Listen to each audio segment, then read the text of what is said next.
everybody, Fantasticairy here, back with another video. And in this week's video, instead of talking about my process, I thought I'd share something we all struggle with as artists: overcoming the blank page. And I just want to clarify, these are my personal ways of overcoming the blank page. I've broken down my process into 4 steps. And as I talk, I will have my process playing in the background for you guys. The first step, understanding why you have this stress of expectation. With watercolor, especially these watercolor sketchbooks, they can be pretty pricey. I feel I need to make this page beautiful because I don't want to waste the material. And as an artist, I have high expectations on myself to perform well. Now that I understand that stress of expectation that I'm putting on myself, I can move forward with my next step, giving your sketchbook a theme or personal meaning. I love having themed sketchbooks. Now that I've started nature journaling, I found a reason for the sketchbook, what helps drive my ideas and also gives me inspiration to paint nature and to learn about it as well. I find giving your sketchbook a theme and personal meaning helps you stay inspired into filling those blank pages, and it gives you an idea of what it is you're going to be creating for the page. Which, moving on to our next step, is the planning stage. I know a lot of people aren't huge on planning. Sometimes I just want to go in head first to see what happens, and that is okay. But say you want to create a more complicated composition and you have an idea of what it is you want to make, then planning can be very, very helpful. I actually have a separate sketchbook in which I experiment with different mediums, different palettes and colors, making sure that I have all the right colors that I want to use, making notes. I find this helps a lot before creating a piece. And then of course having either an initial sketch of what it is you want to draw, planning your composition, planning your concept, and it gives you a starting point of beginning that page. And that brings us to step number 4. Going forward, trusting the process, and finishing the page. I find this part to be the trickiest, trusting the process. At first, in this stage, I'm not completely in love with what I'm painting. Sometimes that happens, and sometimes it doesn't, but that's okay, because we've already gotten to the stage, we did our planning and our concept, so we might as well finish it. I find it's very important to finish pieces. A sketchbook, I believe, is for yourself as an artist to go back and look at what it was you created in the past. You can learn a lot from this. It's almost like you're your own teacher. I used to be someone who, if it wasn't something I really loved, I would throw it away, actually tear out sketchbook pages, and that's no good. Yes, in a way, when you are learning to be an artist, you do have to move forward and sometimes start new. I understand that, and that's a whole different kind of video. But for this, the sketchbook is for yourself, where you can look back in time and say, hey, I remember doing that. So I recommend not throwing it away and just trying to finish the piece, especially if you're working with expensive paper.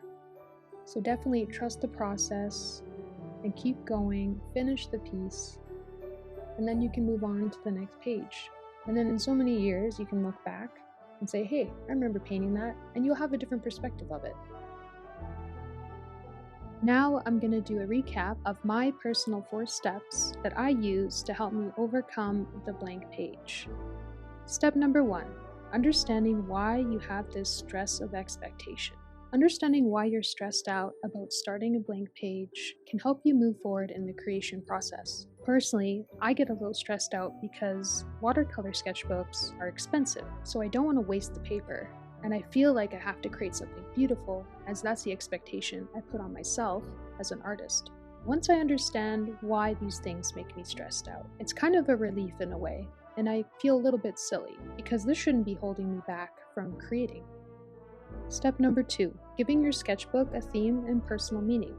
I find if I give my sketchbooks a theme, it helps drive me forward in the creation process, as I feel inspired, because I'm usually creating things that I want to create. So by giving my sketchbooks themes and personal meanings, and creating what I love, that projects into my painting, which usually results in something I'm pretty satisfied with. Step number 3, the planning stage. You can use a separate notebook or a separate sketchbook to write things down, to try out your different mediums and your art supplies that you're going to be using to create your piece. You can even start with initial sketches or thumbnails. Nothing has to be too detailed, and it can be loose and messy. As you'll find when you're creating the piece, it might change along the way, and that's part of the beauty of art. And finally, step number 4, going forward, trusting the process and finishing the page. It's okay to be confident in yourself. You did the planning, you understood why you were stressed about creating in the first place, so you're growing as an artist. And as you trust the process, in result, that trust will show through in your piece. As each step of the way, what you are creating is coming together into a finished creation that you personally created yourself, which is very satisfying. In my personal opinion, finishing a sketchbook page or finishing an art piece, even if you're not completely happy with it in the end, is artistic growth. Because one day you can look back on that finished piece, almost like your past was teaching your future self of what you've learned and how you've grown.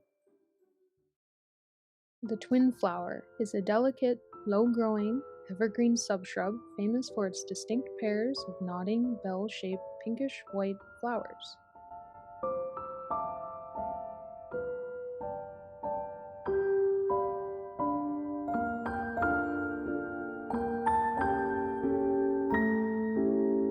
Creeping trailing stems form dense mats up to 10 centimeters high.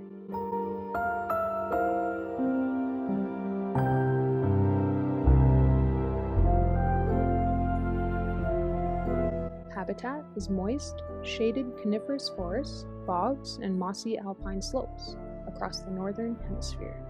They have small, oval, slightly scalloped green leaves that persist year-round.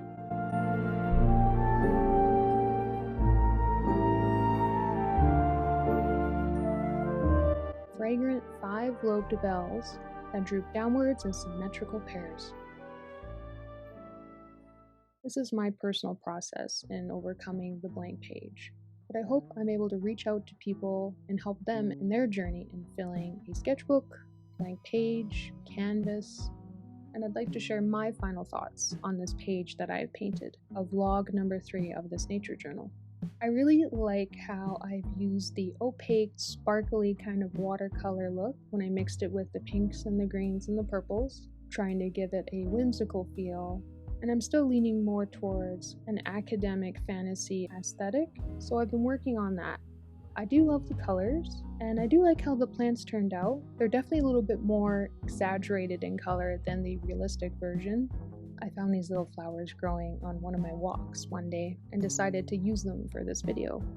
I do wish I would have had smaller decorational details around the page. I think I went a little bit too overboard with those, but that's okay because I learned from that. So I'm glad that I finished this page. I learned more about how I want to composite these pages for my subject matter. These pages do take a lot of time, but I do enjoy the process as I do paint them, even if they don't turn out the way I was expecting. And that is okay, because this book is for my future self to go back and look and see where I was in my artistic journey and to see all the different plants that inspired me back in the day.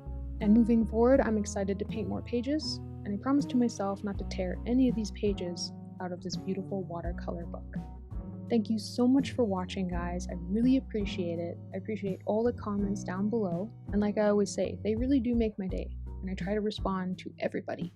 And if you made it to the end, extra thank you. It is very appreciated. And if you haven't already, please do consider liking or subscribing.